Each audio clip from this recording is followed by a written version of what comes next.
existe en el Perú ni sus consumidores, en la poesía mucho menos. Y ya nos tocará hablar de ello. Este libro es atrevido, controversial, llamativo, llama la atención por su portada, como sofistas peripatéticos. Esa interstabilidad hace de que Paul Guillén, con datos históricos, con cultura popular, haya emprendido una forma nueva de poetizar. Cosa nueva acá. Algunos ya lo hicieron, desconociendo este género, y ya tiene a sus creadores en otros lugares. Esto respecto a si otros poetas han hecho poemas documentales, lo conversábamos con Paul, y algunos lo han hecho de manera inconsciente, pero sobre el tema más bien histórico que de la investigación, ¿no? El caso, por ejemplo, de Tulio Mora, el caso de Antonio Cisneros, en Latinoamérica el caso de Pablo Neruda, algunos poemas de Ernesto Cardenal, ¿no? Ellos como poesía documental pero histórica, ¿no? No exactamente sobre un tema investigativo, ¿no? Monte de Goce también, ¿no? Monte de Goce de Verástegui tiene esa tonalidad. La tragedia sería un eje fundamental del poeta peruano. Dicho esto por el hecho de decir que el registro de la poesía peruana tiene insondable tradición. Lo que no solucionan los políticos, el hombre lo hace, la naturaleza también.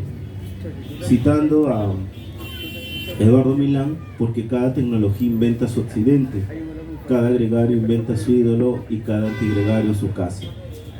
¿Qué es un temblor? Un terremoto. ¿Qué es un movimiento? Esto respecto al poema de Cisma, ¿no? Porque Cisma se escribe con C, pero Paul arbitrariamente ha tocado el título con S. Y tiene como inicio, ¿no?, del poemario el terremoto del 2007. Y el terremoto del 2007 es como la ruptura o el planteamiento de un poemario que va por el documental, ¿no? No solamente trata, como está en la portada, de una pared rajada, ¿no?, sino más bien trata de ciertos temas, o muchos temas que se van juntando, ¿no? Es como una diáspora, ¿no? Hay temas de cultura popular, hay temas sobre sobre Garcilaso, hay temas sobre Sarah Helen, hay temas sobre su familia de Paul, que alguna de ellas, como su tía, fue víctima del terremoto del 2007, ¿no? Entonces este poemario tiene muchas arterias, como diríamos, que al final le van a juntarse, ¿no? Y claro, en el Perú, como en la región, como en Latinoamérica, todo lo que ocurre pareciera mentira, ¿no? Pero resulta a veces verdad, ¿no? Es como cuando salen estos posts de Facebook, dice, ¿no? El Estado dice, ¿no? Falso, dice, ¿no? Un post ahí, ¿no?, sobre alguna actividad o algo que ha nombrado o algo que ha dicho, ¿no? Pero al día siguiente es verdad, ¿no? Entonces, eso tiene que ver también con el poemario, ¿no? Y aparte que el inicio del poemario está con un epígrafe de Derrida, que es sobre el temblar, ¿no? Cómo no temblar, más o menos el artículo, que es interesante porque ve el tema de esta especie de temblor, pero no un temblor en el ser humano, ¿no? Este temblor del miedo, ¿no?, que tenemos, incluso hasta llega a ciertos pasajes bíblicos como adorar a Dios, ¿no?, con temor y temblor, dice, ¿no? Esta cita hace también que el libro sea que se esparza, ¿no?, en diversos movimientos, como dice, ¿no? Es el cisma, ¿no? Es el Perú, el movimiento, ¿qué significa? Habría que preguntarse, ¿no? Pero vamos a enumerar algunas cosas que están aquí en el poemario. Por ejemplo, políticos en el lodo, ídolos creados en una tragedia, poetas que han sostenido la poesía peruana, datos generales de la historia popular o historia de la poética peruana de varios siglos, la familia y el humor, ¿no? Me recuerdo a Luz Carrillo diciendo, ¿no?, en el Perú, en un momento creo Guamampoma dice, o citando Guamampoma, en el Perú todo ya es tragedia, tragedia, tragedia, que lo único que queda al final es reírse, ¿no? Es lo único que nos queda, ¿no? En este último punto, sobre el humor, sobre la personalidad del poeta, nada de lo que ha pasado en el Perú es esquivo al humor o a la risa, ¿no? Y ya lleva el poema a esos límites. Entrevista al torero español, los garcilacistas empeñados a boicotearse, Sarah Ellen es una superstición, una entelequia, que aún creemos se darán. Pero eso es el Perú. Lo que parece mentira es real y viceversa. Guillén no se agota tampoco, ¿no? O sea, no se agota como poeta, porque si ustedes revisan la tradición poética general del Perú, sobre todo la del siglo XX, ¿no? Que es la que suele importarnos más, los poetas suelen repetirse, ¿no? Pero si ustedes leen a Paul Guillén, los poemas que él tiene, como el primero de la transformación de los metales, como los últimos que ha venido haciendo, El Hospital del Viento, por ejemplo, editado en México, o sea, ni uno tiene tiene un hilo así conductual, un hilo de un tema, un eje central, pero nunca se repite, ¿no? Y el tema de Cisma es mucho más dinámico que los poemarios anteriores, ¿no? Porque incluso es una tesis, ¿no? Es un estudio para una tesis en la Universidad de Texas Texas. Entonces, y es un estudio que no, o sea, la tesis no es igual que el poemario, ¿no? Porque el poemario es mucho más arbitrario. Y citando un poco a Roa Bastos, por ejemplo, decía, cuando la historia no puede, o sea, la historia como disciplina central, fundamental de los pueblos, cuando la historia no puede, pues la narrativa o la novela, el cuento, lo termina desarrollando, ¿no? En este caso es la poética que termina desarrollando muchos puntos del Perú, ¿no? Como eje central la tragedia, ¿no? Claro, y toma ese punto de Ica, de ese temblor de Ica como pretexto para iniciar una poética que, bueno, ha sido bien recibida por los críticos, ¿no? También Paul ha construido elementos que son fáciles de identificar, ¿no? La familia, el inconsciente, que hace volver al poeta al terruño, a la patria, a la calamidad, y que es una calamidad, el Perú es una calamidad, y esperemos que Paul Guillén siga escribiendo, ¿no? Manuel Jiménez tiene un epílogo en su libro Hospital del Viento, y dice: a Paul se le han desprendido las falanges, no puede escribir más por ahora, dice, ¿no? Pero eso no es todo, ¿no? Sino que hay muchas cosas que se pueden desprender del poemario. Tendrían que leerlo, tendrían que revisarlo y de ahí sacar conclusiones ya a partir de esa lectura que ustedes tengan. Vamos a conversar un poco con Paul, de repente nos puede contar el inicio de este poemario, cómo fue su creación y algunas preguntas más.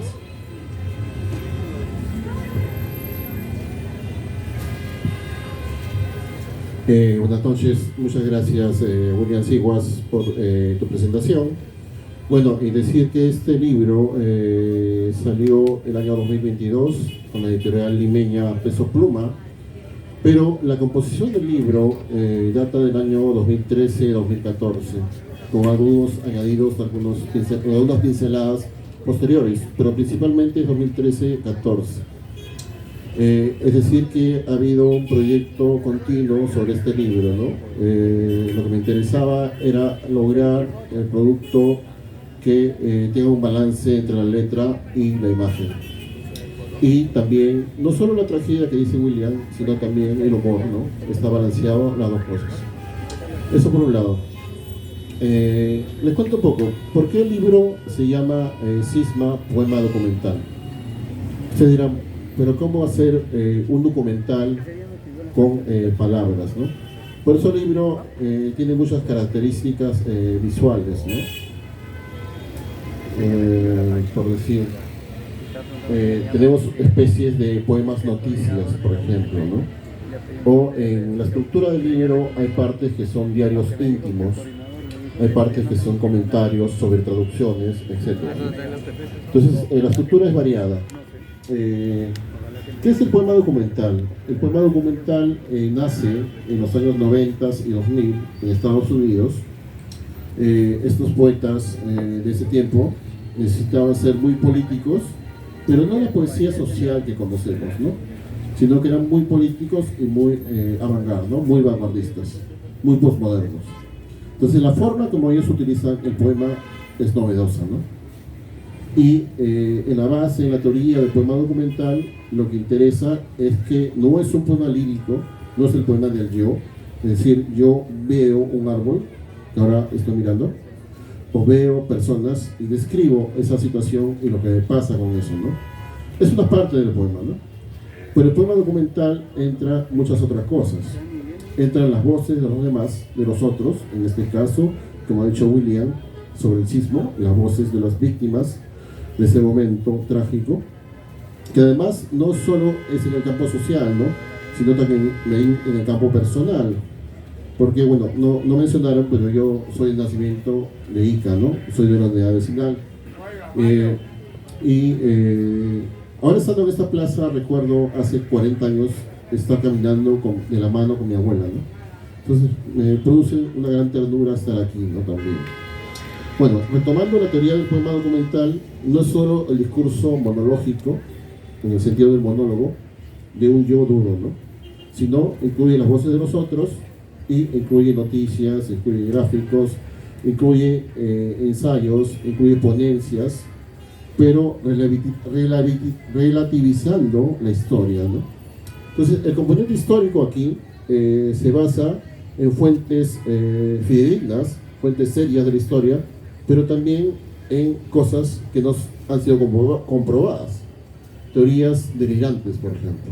Por mencionar un caso, hay un libro de Francisco Loaiza que se llama Manco Cápac fue japonés. Entonces ustedes leen el libro y él hace una comparación entre el japonés y el quechua y dice que hay aproximación. Entonces él traza en el mapa un recorrido desde Arica hasta el lago Titicaca. Esa es la teoría de él, ¿no? Principio del siglo XX. Nadie le hizo caso, ¿no? Le pareció que esta persona estaba chiflada. Yo recojo eso para poder hablar sobre los traumas nacionales que no solo empiezan desde la época colonial, sino desde antes, ¿no? Entonces, no es un poema normal, ¿no? Normal entre comillas. Tiene muchas otras cosas que entran en juego ahí, ¿no? Entonces, continuando con lo que decía William, ¿no? ¿Hay poemas documentales en Latinoamérica? Sí, pero no se llaman así, se llama poesía experimental. Por ejemplo, el caso Juan Luis Martínez en Chile hizo un libro que se llama La Nueva Novela. Es un libro plagado de gráficos, de collage, donde casi nada de lo que él escribe le pertenece. Y la idea, con esto quiero pasar para que William intervenga, es la idea del poeta como DJ. Entonces uno va, por ejemplo, a una fiesta electrónica del DJ, la música que él toca no es propia, él va sampleando, ¿no? Diferentes músicas y hace otro producto. Entonces, más o menos es eso el proyecto, ¿no? Y respecto a la poesía peruana 1, que es el tema que tocas mediante las láminas escolares, ¿cuál fue el propósito? Porque el hecho es que más o menos las imágenes son ambiguas, ¿no? Porque, por ejemplo, la imagen de Jorge Eduardo Davidson no se parece en la lámina al poeta, ¿no?, tradicional o que aparece en los libros, ¿no? Y también la muerte del poeta negro Sedot, que es como este poeta modernista norteño, que tú dices que es como el influjo, ¿no? O en todo caso, un icono del poeta suicida, ¿no? Pero con las láminas, ¿qué has querido demostrar? ¿O qué humor o qué cuestión irónica nos has querido representar en el poemario? Sí, y bueno, quisiera tener un proyector para poder mostrar las imágenes, ¿no? Pero bueno, aquí desde la lejanía voy a intentar mostrar, ¿no? Y describir. Por ejemplo, cuando uno está en el colegio, le dicen, bueno, hazte la biografía de José Santos Chocano, ¿no? Y uno va a la librería y se compra una lámina, ¿no? Ese es un tipo de lámina, ¿no? Y la segunda lámina es interesante porque, como menciona William, esta persona que está en cuarto puesto dice Jorge Eduardo Eyerson, ¿no? Pero no es Jorge Eduardo Eyerson, es el filósofo Miguel Yusti. Y entonces yo empiezo a problematizar, ¿no? A partir de, por ejemplo, el término de canon y tradición, ¿no? Bueno, aparte yo también he sido antólogo de la poesía peruana, he publicado varias antologías de poesía peruana, estudiando segmentos de la poesía peruana. Entonces me preguntaba cómo son las formas de canonización, ¿no? Las formas de canonización son principalmente comentarios de la prensa y comentarios académicos muchas veces, ¿no? Pero también en la educación vemos a través de láminas y a través de textos escolares, que también hay una forma de canonización de ciertos poetas, ¿no? Y era la pregunta, ¿no? ¿Por qué todos los poetas que salen en las láminas son hombres? No hay poetas mujeres y tampoco hay poetas LGTB. Y aparte, casi todos los poetas tienen apellidos extranjeros, ¿no? Europeos, principalmente. Entonces se privilegia, en el canon se privilegia una forma de escribir, ¿no? Entonces tenemos, por ejemplo, tantos idiomas en el Perú, que en el canon no se incluyen esos lenguajes, esos poetas, ¿no? Por ejemplo, por decir un caso, la poesía masónica. Yo también soy profesor, igual que William Siwas, en una clase que estaba dictando de poesía, y tuvimos la clase de poesía masónica. Entonces, la poesía masónica es súper olvidada, ¿no? Es marginal en el canon. Y hay poetas muy interesantes. Y no solo en la masonía, ¿no? Sino también en Puno, por ejemplo, hay grandes poetas que han ganado premios nacionales de poesía, etc. Y era esa forma, ¿no? A partir no de la crítica mordaz, sino a partir del humor, ¿no? ¿Por qué ocurre esto, no? Pero hay un gran problema, ¿no? Y yo creo que el humor es una gran herramienta para poder socavar cosas como canon, tradición, estructuras cerradas, ¿no? Entonces hay que reírnos de eso, pero con esa risa también vamos a romper esa estructura, ¿no? Paul, y respecto a ¿te acuerdas una conversación con Pablo Salazar hablando sobre la tradición poética, sobre todo del siglo XX, ¿no? El siglo XX como decía Milán, en un terreno improbable se escribió Trilce, ¿no? 1922. Entonces, el libro también está lleno de citas de poetas peruanos, pero a la vez también son medios ambiguos, porque hay un poema de Marco Martos que se confunde con el de Toño Cisneros y que aparece también en el libro. Ahora, ¿tú sí consideras, como lo hemos planteado algunas veces en algunas conversaciones, de que la poesía peruana juega en pared, sigue jugando en pared, hay estos cruces, estas voces, estas intersexualidades? ¿O cómo ves, bueno, ya este es un siglo XXI, un nuevo siglo, pero cómo ves esa formación, o en todo caso esas nuevas publicaciones que han venido, ¿no? De acuerdo. Bueno, hablo ahora de mi experiencia de ensayista, ¿no? Lo que yo veo es una gran continuidad, o dos grandes continuidades, ¿no? Siguiendo la teoría de Alberto Escobar, ese famoso teórico samarquino, lingüista y literato, que él plantea, ¿no? Al principio del siglo XX están los fundadores, ¿no? Los fundadores de la poesía peruana, ¿quiénes son? Está Vallejo, Eguren, y contemporáneamente con ellos Moro, Martín Adán, Carlos Oquendo Amat, Westphalen, etc., ¿no? Después vienen los continuadores de eso, ¿no? Que nos dice en los años 50. Entonces está Blanca Varela, Javier Solo Eguren, Edison, Mendezú, etcétera, etcétera. Después vienen los cuestionadores de las tradiciones de los fundadores, ¿no? Los cuestionadores. Menciona a, por ejemplo, Luis Hernández, Marco Martos, Rodolfo Inostroza, Antonio Cisneros, etc., ¿no? Son lo que se conoce como la poesía coloquial, la poesía hecha con el lenguaje de todos los días. Ya. Esas continuidades se ven claramente como caminos hasta hoy día.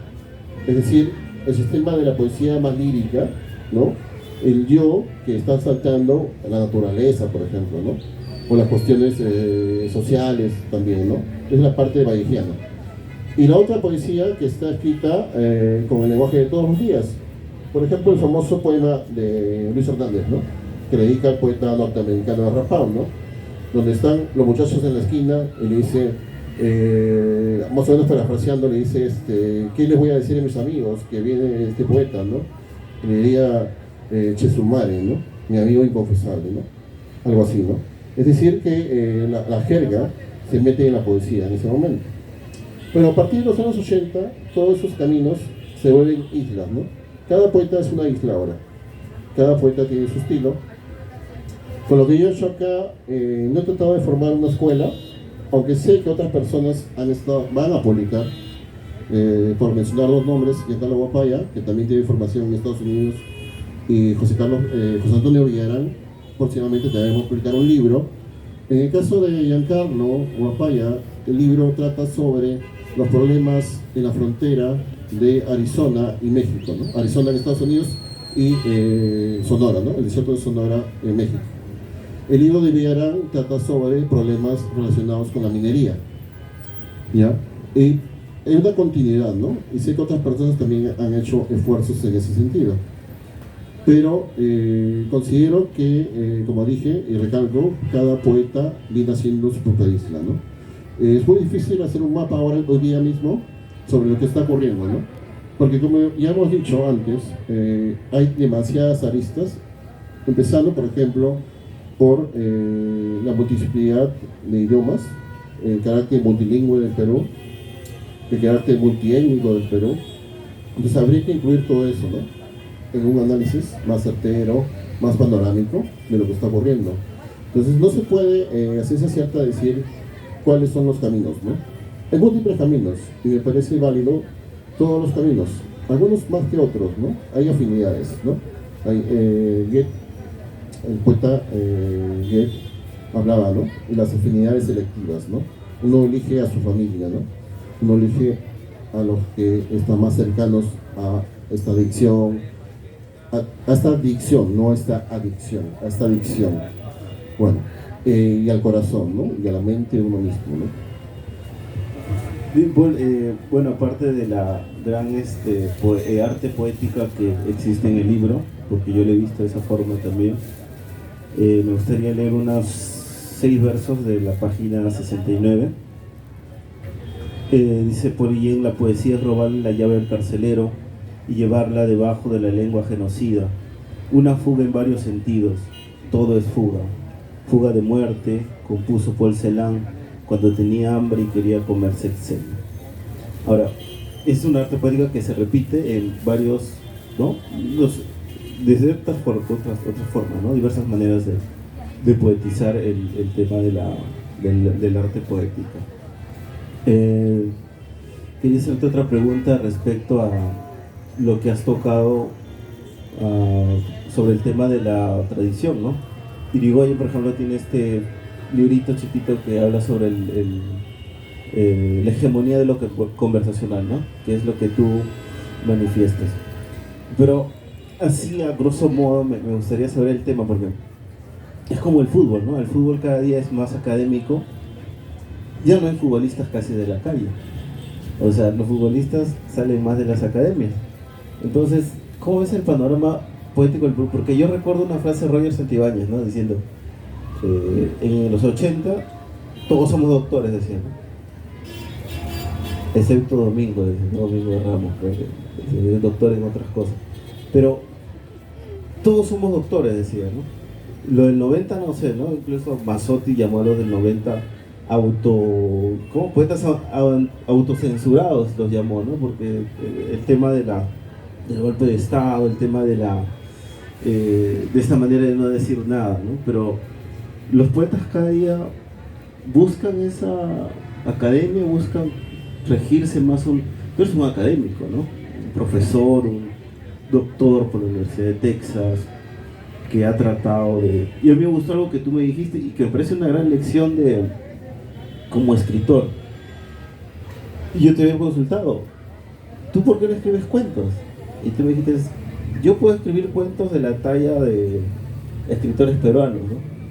Pero si lo ves... No, pero me refiero al sentido de la rigurosidad que te da la academia para escribir, ¿no? Entonces, ¿tú crees que esa rigurosidad está afectando, o en todo caso lleva por un cauce la poesía peruana? ¿O todavía existe aquellos poetas que van por química, aquellos poetas que son mucho más tipo Juan Ramírez Ruiz, ¿no?, el Negro Verástegui, el Sambo Verástegui, ¿no? ¿Tú cómo ves la poesía peruana, no? Sí, bueno, esa pregunta es muy fácil de responder, porque citando tú el caso de Enrique Verástegui o Juan Ramírez Ruiz, que eran poetas bohemios, pero que unían a esa bohemia un análisis profundo sobre la poesía. Ellos dos mismos hicieron mucho periodismo cultural, hicieron muchas reseñas literarias, entrevistas, etc. Estaban al día de lo que estaba pasando, no solo en el Perú, sino en Latinoamérica y en todo el mundo, ¿no? Entonces ellos hicieron una propia teoría, ¿no? Investigaron, analizaron y escribieron. Lo que yo he visto, y hablo desde mi generación, que es principios de 2000, donde yo empecé a publicar, y también lo ha dicho algún otro poeta, ¿no? Como Verástegui dijo esto, ¿no? Nunca me crucé con otro poeta en la biblioteca. Yo siempre paraba en la Biblioteca Nacional leyendo, y nunca me encontré con ningún poeta. Pero cuando iba al bar, ahí sí estaban los poetas. Pero tampoco yo digo que una actitud, una enseñanza de eso, no es solo ser poeta académico, ¿no? Se puede mezclar las dos cosas, ¿no? El poeta vivencial y el académico, como es mi caso, ¿no? O sea, yo no soy un poeta simplemente académico, también soy un poeta del bar. Y en el bar también es importante aprender, ¿no? Aprender de los maestros. Bueno, Juan Ramírez lo conoció en un bar, bueno, Roger Santibáñez, bueno, por cartas, etc. Lo que digo es que mucha gente dice, ¿no? Ahora en San Marcos tenemos la maestría en escritura creativa. Uno está estudiando una maestría donde lleva cursos de poesía, de narrativa, y los profesores intentan que los alumnos hagan proyectos de libros. Yo mismo he sido formado en Texas en la maestría de escritura creativa. Ahora la Católica también ha abierto su maestría de escritura creativa. Mucha gente que es teórica dura de la literatura dice que eso no sirve para nada. Pero yo, ya siendo exalumno y también habiendo sido profesor en la maestría de escritura en San Marcos, digo que no es que se pueda enseñar a escribir, sino que uno acompaña los proyectos de otras personas, ¿no? Uno va como encaminando esos proyectos. Bueno, y siguiendo con tu metáfora del fútbol, uno es como el director técnico o preparador físico que va a impulsar a esos libros, ¿no? Donde no se ve, donde ellos no ven por dónde va a ir, uno puede ver otras cosas. Y no solo uno, sino los demás compañeros y compañeras, ¿no? Y vamos trabajando en grupo. Eso me parece interesante. Por ejemplo, también cuando uno lleva cursos de traducción poética o narrativa, trabajar con personas que son bilingües, que eso me ha pasado. Entonces tú trabajas una traducción con un equipo de 5 o 6 personas, donde algunos son bilingües en inglés y otros somos bilingües en lengua materna, español, ¿no? Entonces nos damos experiencia, ¿no? Experiencia, retroalimentación, ¿no? Vamos hacia ahí, ¿no? Bueno, y hablando otra idea de lo que tú dices, ¿por qué hay tanta cita acá? Al final del libro hay 100 citas, al final vienen 100 citas, ¿no? Yo al principio tenía como unas 40, pero la editorial me dijo, bueno, pon más citas. Y yo le digo, bueno, las citas nadie las lee, o sea, en verdad, no sé si ustedes leen las citas, yo normalmente no las leo. Y es lo que yo también juego acá, ¿no? La nota final dice así, ¿no? A ver, lo voy a leer. Dice, no todas las comillas significan cita, y muchas citas y referencias no han sido incluidas. Es posible leer estas notas como otro texto independiente, o como siempre pasa con las notas, echarlas al olvido. Entonces, bueno, me ha interesado también hacer esa experiencia, que no solo local, ¿no?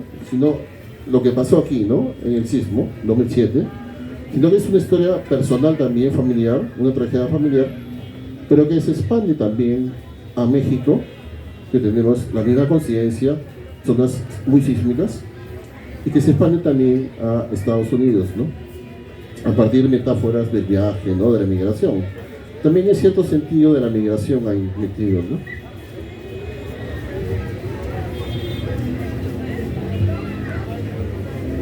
Paul, disculpa que haya salido un poco del libro, pero me interesa la concepción del concepto, ¿no? De poesía peruana, porque está incluido en el libro, ¿no?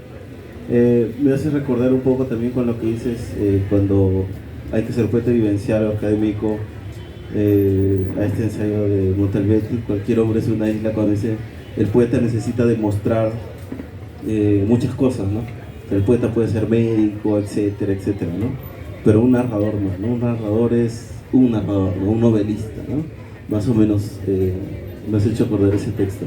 Ahora, para culminar, porque esta es la parte donde ya yo termino de la intervención, me gustaría que leas algunos poemas sobre cisma. Se lo había dicho a Paul ya hace un buen tiempo, el año pasado, sobre si hubiera una especie de guerra poética, ¿no? En el sentido figurado de la palabra. Tendría Paul las armas necesarias, tendría la palabra necesaria para poder combatir a ciertos poetas, ¿no? Esto es algo figurado naturalmente y va por un tema de gustos muy personales, ¿no? Ahora sí, no sé si podrías... todavía... Sí, hay una pregunta del señor. Me gustaría saber qué poema le ha llegado más al alma a usted, y si lo pudiera leer, me sentiría muy contento con eso. ¿Un poema de este libro o en general de todos los libros? No, bueno, si usted lo recuerda, recite el poema que más le ha impactado a usted.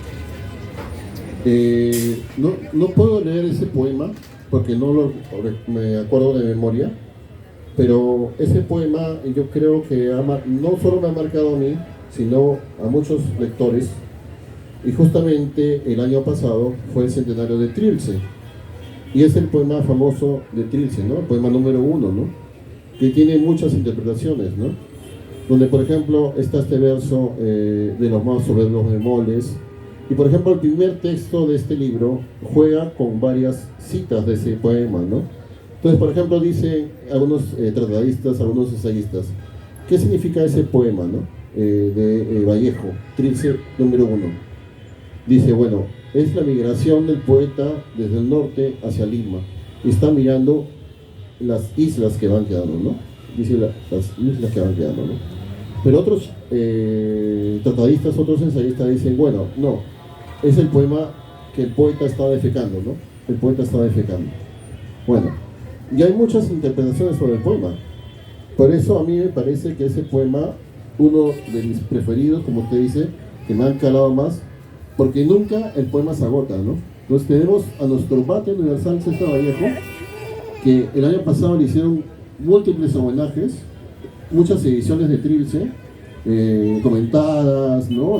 Facsimilares, etcétera, porque ese poeta me parece súper importante porque nunca se agota, ¿no? Siempre vamos a tener que regresar a Vallejo, ¿no? Porque es el padre, ¿no? Y bueno, no solo a Vallejo, ¿no? También a Guren, ¿no? Que son nuestros dos grandes padres, ¿no? Muy diferentes, ¿no? Muy diferentes en estilo entre sí, pero son los dos grandes padres para mí, ¿no? Y en el sentido de Guren, ¿no? El poeta fino, musical, el poeta de las miniaturas, ¿no?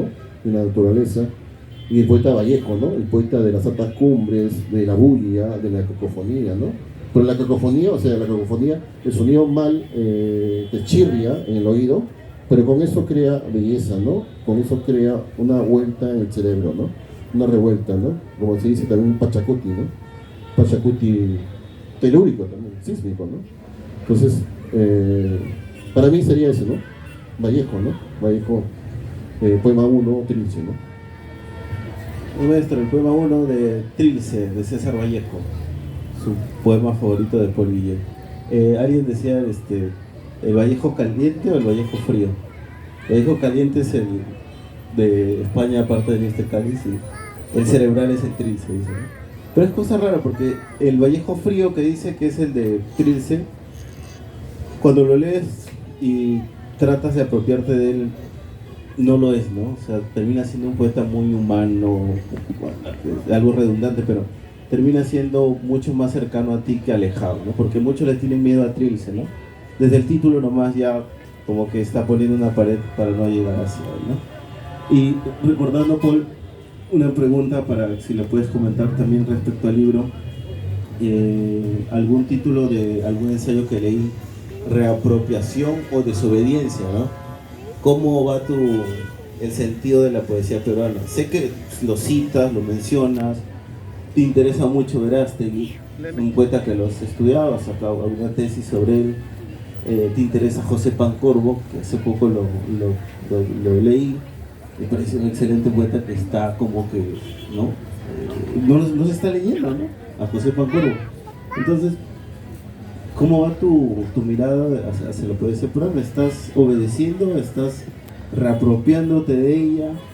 o quizá tengas una mirada hacia la poesía también extranjera, al exterior, ¿no? Yo creo que toda la poesía de la región sí se parece, ¿no? Tengo esa intuición, ¿no? Por lo que he leído, por lo que he visto, pero ¿cómo están afuera, ¿no? Tú que también conoces ese mundo, ¿no? Sobre todo Estados Unidos. Sí, bueno, en ese sentido no se puede desligar la cosa que yo hago dentro de la poesía, ¿no? Y no se puede desligar de la función que yo también realizo dentro del ensayo literario, ¿no? Principalmente yo he sido un ensayista que analiza la poesía peruana en general, ¿no? Bueno, también tengo sobre latinoamericana, pero principalmente sobre peruana. Lo que dice William, a mí me parece interesante la poesía de Verástegui en este sentido, ¿no? Le queda un gran proyecto, ¿no? O sea, si conocen la poesía de Verástegui, creó un gran proyecto que se llamó Esplendor. Son 1000 páginas que se publicaron en México, nunca se han publicado acá en el Perú. Es un deber que se pueda publicar alguna vez aquí en el Perú. Son 1000 páginas. Y no es toda la poesía completa. Entonces, la lección es la dedicación total en cuerpo y alma a la poesía, ¿no? Por ese lado. Por el lado que él menciona, William, el poeta José Pancorbo, tiene cosas diferenciales con otros poetas. Por ejemplo, en la poesía de él está el castellano, pero también está el castellano andino, y escribe poemas en latín, puede escribir poemas en italiano, en diferentes idiomas. Entonces hay una mezcolanza de todos esos idiomas, ¿no? El quechua también, el aymara, poemas en aymara, y además está mezclado con poesía mística. Poesía mística que en Perú no es una tradición tan rica, ¿no? Tenemos muy pocos ejemplos y no han sido estudiados, ¿no? Entonces vuelvo a esta idea, ¿no? Hay que revalorar, revisitar cosas que hemos estado soslayando, ¿no? ¿Por qué? Porque hay una cosa que se llama canon. El canon dice, bueno, estos poetas son los máximos, los demás no entran aquí. Entonces, como ya hemos dicho, habían cuestiones étnicas y también de género que no permitían a los ensayistas dar una visión más integral del proceso de la poesía peruana. Y un proceso, como dijo Mariatti en los 7 ensayos, ¿no? En el año 28. Dijo el proceso de la literatura peruana, ¿no? Utilizando un término jurídico, ¿no? El proceso, ¿no? Más un tribunal. Entonces hay que atender a muchas otras cosas. Yo mismo, que me he dedicado ya por lo menos 20 años a analizar la poesía peruana, últimamente, como les contaba, he empezado a leer más poesía masónica. No soy especialista.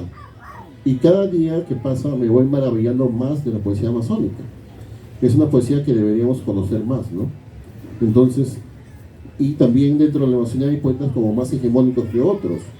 Entonces, bueno, hay que atender a una gran tradición canónica, pero también a los poetas que no se leen, ¿no? Que son más marginales y que tampoco quieren esa luz para ellos, ¿no? Pero habría que reivindicarlos. Muchísimos poetas, por mencionar un caso, en la época de Martín Adán, en la época de Moro, estamos hablando de los años de la vanguardia, ¿no? Los años 20, 30, un poeta, Alberto Mostajo, publica en Puno un libro que se llama Cosmos. Cosmos, ustedes leen ese poemario y es genial. Una poesía que no se parece en nada a Eguren, a Vallejo, ni a Moro, ni a Morfales, ni a nadie. ¿Qué pasa con Mostajo?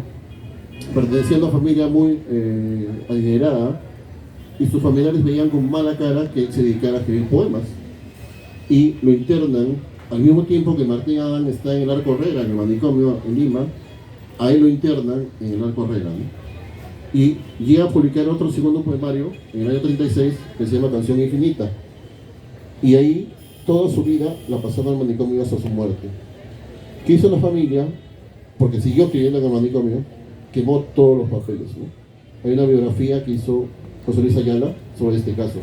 Y así como ese caso, miles y miles de poetas que debemos revalorar, ¿no? Entonces, la idea es seguir visitando, revisitando, y esta feria también es una buena oportunidad para que podamos hurgar en los stands y comprar pues poesía de aquí, de Ica y de todos los lados que están viniendo a esta feria, ¿no? Es algo curioso lo que dice respecto a a la revalorización de estos poetas desconocidos, olvidados, porque en el Perú también carecemos de la crítica literaria, ¿no? Y más aún en la crítica de la poesía peruana, ¿no? Solo tenemos a Irigoyen, que siempre es como el hegemónico en el diario El Comercio. Tenemos ahí a Mateo Díaz Choza, que acaba de hacer un ensayo, el caso de Paul Guillén, el caso también de este chico de Sub-25, Valdivia, que hace ensayos, el caso de Montalbetti, pero son contaditos, ¿no? O sea, nadie se dedica a hacer crítica literaria y menos de la poesía peruana, ¿no? Y de la última que está saliendo. Pero respecto a la revalorización o las reimpresiones de algunos libros de poetas olvidados, sí se están realizando, ¿no? Y más bien parece que eso fuera como como un combustible hacia la poesía peruana. Miren, el año 79 se publica El Cuásar de Montalbetti. Lo reeditamos con un compañero, con unos compañeros el año 2019, y este año están reeditando Cuásar y otros poemas de Montalbetti. Están reeditando algún libro primero de Roger Santibáñez. Digo esto porque esto, como un término musical o un término fílmico, le dicen remasterización, ¿no? Otros le dicen revisitar el documento o la película, etcétera, ¿no? Pero parece que eso fuera una especie de tradición, tapando un poco esta carencia que tenemos sobre la crítica, ¿no? La crítica, que es uno de los temas también que se aplican en el libro Cisma, ¿no? Pero no esa crítica tan académica, sino más bien yo he visto esa crítica llena de humor y llena de sugerencias, por bien, ¿no? Llena de sugerencias. Por ejemplo, el caso del poema que me interesa que nos comentes un poco es sobre Garcilaso, ¿no? Se me ha escapado de acá, exacto, el Garcilaso y los garcilacistas, ¿no? Que es un tema interesante porque es como la lucha o el enfrentamiento de dos bandos, pero que apuntan hacia algo concreto, ¿no? Entonces, esa parte, Paul, ¿podrías tú de repente explicarnos un poco qué has querido lograr con ese poema? Sí, el poema que se refiere William Siguas se llama Garcilaso y los garcilacistas. Es sobre el Inca Garcilaso, ¿no? Obviamente. Y tiene un subtítulo que dice Ponencia falsa. Entonces trato a partir de la forma, como es una ponencia académica, pero llevada al verso, de socavar esta visión que empieza también a fines del XIX, principios del siglo XX, que es la corriente auspiciada por Riagüero, ¿no? Donde ellos plantean, Riagüero, el fundador de la Universidad Católica, ¿no? Donde ellos plantean el grupo, la generación del 900, ¿no? Riagüero, ¿cómo se llama? Víctor Andrés de la Uña, ¿no? Bueno, entre otros. Bueno, Riagüero plantea esta idea del primer mestizo, ¿no? Garcilaso fue el primer mestizo, y ahí hay una armonía entre los españoles y los indígenas, ¿no? El primer mestizo. Entonces, otros ensayistas dicen, bueno, no, eso está equivocado. ¿Por qué? Porque la teoría de Riagüero dice, bueno, sí, el mestizaje, por el polo que se privilegia es el polo hispanista, ¿no? Entonces, eran unos hispanistas la generación del 900. Entonces, en ese discurso está ese discurso de hispanistas, pero hay otro discurso que son los que reivindican a otras tendencias, por decir Guamapoma de Ayala, Santa Cruz Pachacuti, como los cronistas indígenas, ¿no? Entonces, ¿qué hacemos con todo eso? En el poema, a través de una ponencia que es falsa, se relativiza todos esos saberes. Yo no digo que algo es mejor que el otro, ¿no? Sino que están en pugna estas tendencias, ¿no? Estas tendencias están empleando el texto. Y el lector tendrá que sacar una conclusión al final de eso, ¿no? Y bueno, yo creo que ya estamos casi al final y voy a leer algunos textos.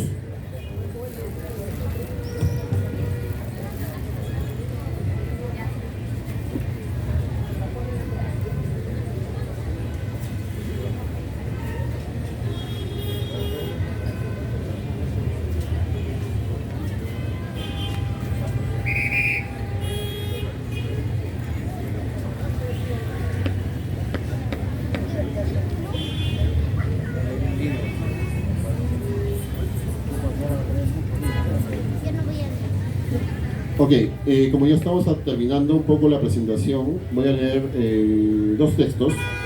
El primero es un texto que se llama No evitaré mi canción, que trata un poco del tema histórico y menciona aquí la sentencia a los rebeldes que son ajusticiados en la rebelión de Tupac Amaru II. Además, se mencionan también otros datos actuales de las últimas protestas, donde fallecieron 2 jóvenes en las protestas cuando cae Merino, ¿no? Y acaba el texto, que es un texto híbrido, como digo, es un texto experimental, es un texto aglutinante, con un cuento en quechua, pero que vamos a leer con William Siguas en la versión en español, y él va a hacer la voz de El Zorro y yo haré la voz del Puma. Y empieza este poema así: No habitará mi canción. Tiene un epígrafe de Poma de Ayala. Dice: ¿cómo puedes sentenciar a muerte al rey ni al príncipe, ni al duque ni al conde, ni al marqués ni al caballero, un criado suyo, pobre caballero? No habitará mi canción. Sé los nombres de esos esbirros que asesinaron al Inca. También sé los nombres de los corruptos que nos engañan día a día, pero nunca habitará mi canción. Mas tú sí, Mariela Barreto, Pedro Vilcapaza, Juan Santos Atahualpa, tú también, Micaela Bastidas, Pedro Pablo Tusparia, Juan Chocné. Como dice Juanra, no nombraré yo los asesinos, ellos son los que no tienen nombre ni lugar ni ojos.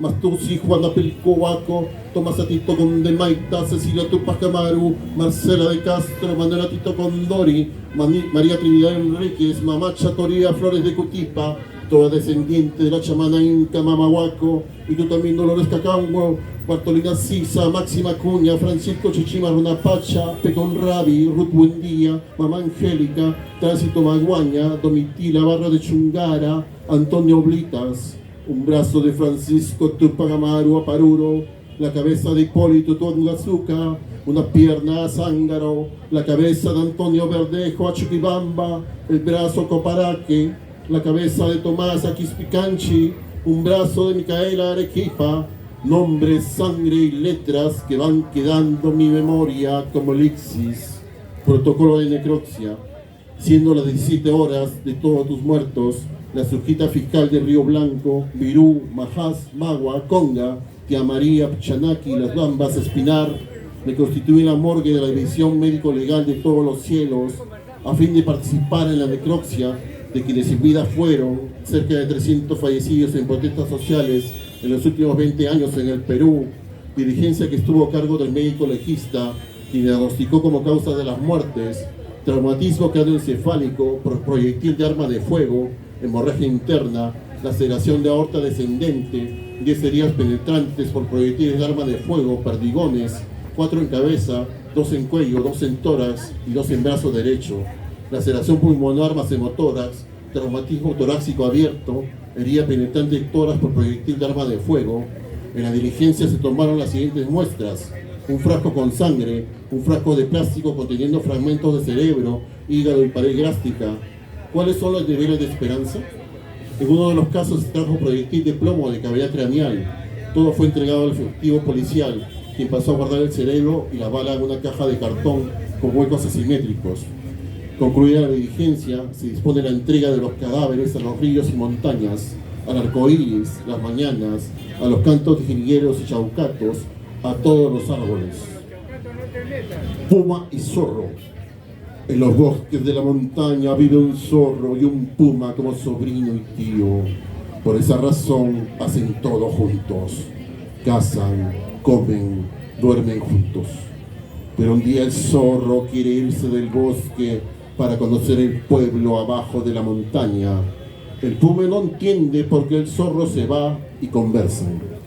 Tío, quiero comida. En el cerro no hay comida. Mi sobrino, no vayas al pueblo, los hombres te matarán. Yo caminaré, miraré el arco iris. Estoy triste, no te vayas. En la laguna verde, bebe agua. Pero estoy hambriento. Vamos al pueblo, yo quiero comer también. Entonces, los dos amigos caminan hacia el pueblo. Ellos ven a una oveja en una chacra. Yo cazaré a esa oveja. ¿No hay una gallina? Yo no como gallinas, un puma no tiene plumas. Pero el puma tiene lana. El puma con garras de plata se prepara para cazar. El zorro huele a un campesino. No lo hagas, te matarán. Pero el puma saltó en el aire y 2 balas le hicieron una herida en el corazón. Pobre tío, desgracia. 2 perros ladran. El zorro huye. El zorro corre hacia una madriguera. El zorro llora y duerme. El zorro se olvida de los perros.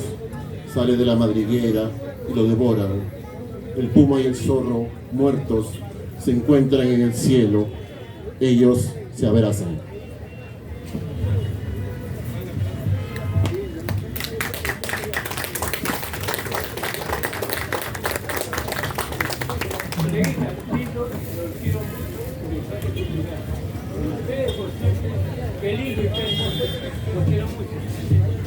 Muy bien, ya estamos culminando con la presentación del libro Cisma, poema documental, a cargo de Paul Guillén y William Sigüenza. Claro, para terminar ya. Muchas gracias, agradeciendo a la gestión de Ley Loaiza y a todo el equipo que hace posible la Feria Internacional del Libro de Ica. Muchas gracias de aquí, de parte de un iqueño que los quiere con todo el corazón.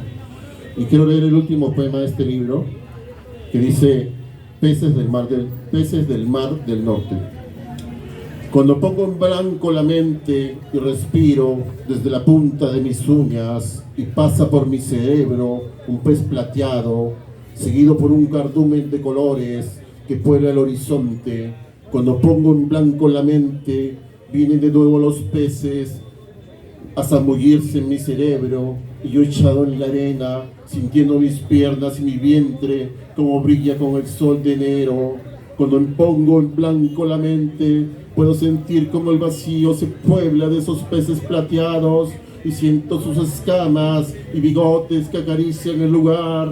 Cuando pongo en blanco la mente se pierde en un sendero blanco de colores que se rompe en palabras no dichas pero oídas. La mente no lo es todo. Lo blanco reina en el mar con sus espumas y los peces surgen desde las olas para brillar con esos blancos en mis ojos. Cuando pongo en blanco la mente, no escribo más. Muy bien, fuertes aplausos por favor para el poeta, escritor Paul Guillén, de parte de la 6ª Feria Internacional del